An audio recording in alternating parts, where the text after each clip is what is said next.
यह भी हम लोगों को संकल्प लेना उसके साथ साथ कि ये लड़ाई हम लड़ रहे हैं, लड़ाई हमें जीतना है, चाहे हम सड़क से जीते चाहे हम संसद से जीते। सड़क की लड़ाई हम सड़क को भी कब्जा करेंगे और यह भी संकल्प हमें लेना होगा कि हम संसद पर भी कब्जा करेंगे।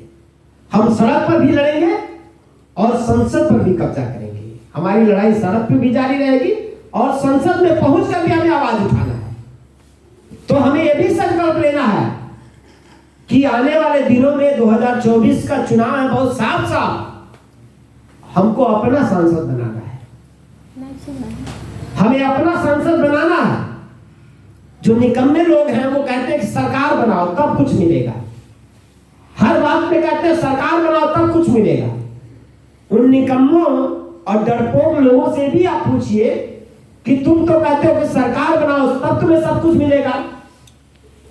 डॉक्टर अंबेडकर अकेला आदमी थे, अकेला महापुरुष थे और अकेला संसद में जाते थे और कभी बाबा साहब डॉक्टर अंबेडकर की अपनी सरकार नहीं बनी थी, लेकिन वो शेर थे, वो बहादुर थे, अकेले लड़ते थे संसद में जाकर और सरकार को झुकने के लिए मजबूर कर देते थे। तो हमें तो डॉक्टर अंबेडकर के सपनों को पूरा करने वाला उनके जैसा हिम्मत वाला आदमी संसद में चाहिए ना।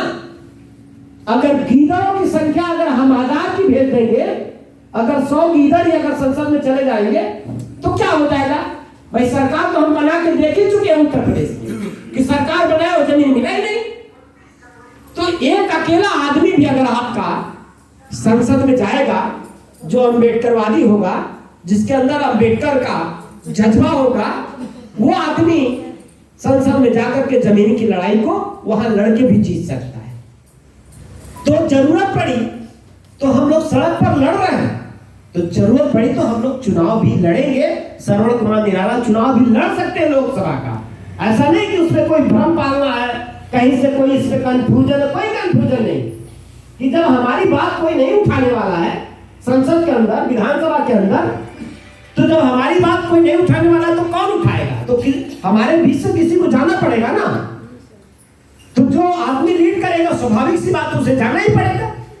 तो हम ये भी संकल्प लेके चलेंगे कि गांव-गांव 29 जनवरी की तैयारी भी करेंगे और उसके साथ साथ ये भी संकल्प लेंगे कि अगर सरकार ने पूरा नहीं किया तो हम अपने आदमी को, श्रवण कुमार निराला के रूप में वो आदमी हो सकता है, हम अपने आदमी को संसद में भेजेंगे। जो सड़क पे लड़ रहा है वही जाके संसद में भी लड़ेगा। तो दोनों तरफ हमारी लड़ाई बराबर की होगी, इसमें कोई पर्दा डालने की बात नहीं है। बहुत सारे लोग साथियों से कहेंगे कि निराला जी चुनाव लड़ने के लिए सब सारी चीजें कर रहे हैं।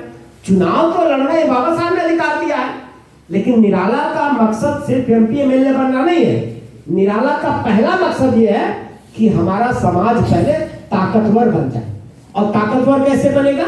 जब उसके पास अपनी जमीन हो। जमीन होगी तो हमारे पास रोजगार होगा, जमीन होगा तो हम नौकर नहीं मालिक कहलाएंगे, और जब मालिक कहलाएंगे तो हमारे अंदर स्वाभिमान होगा। क्योंकि मजदूर के रूप में किसी दरवाजे पे जाइए, उसकी जवाब देखिए, 10 मिनट लेट हो जाता है तो बोलता है अरे देर से ये है, लेकिन मालिक के रूप में जाइए तो कुर्सी पे बैठा के चाय पिलाएगा। तो हमें मजदूर नहीं बनना है, हमें मजबूर नहीं बनना है, हमें मालिक बनना है।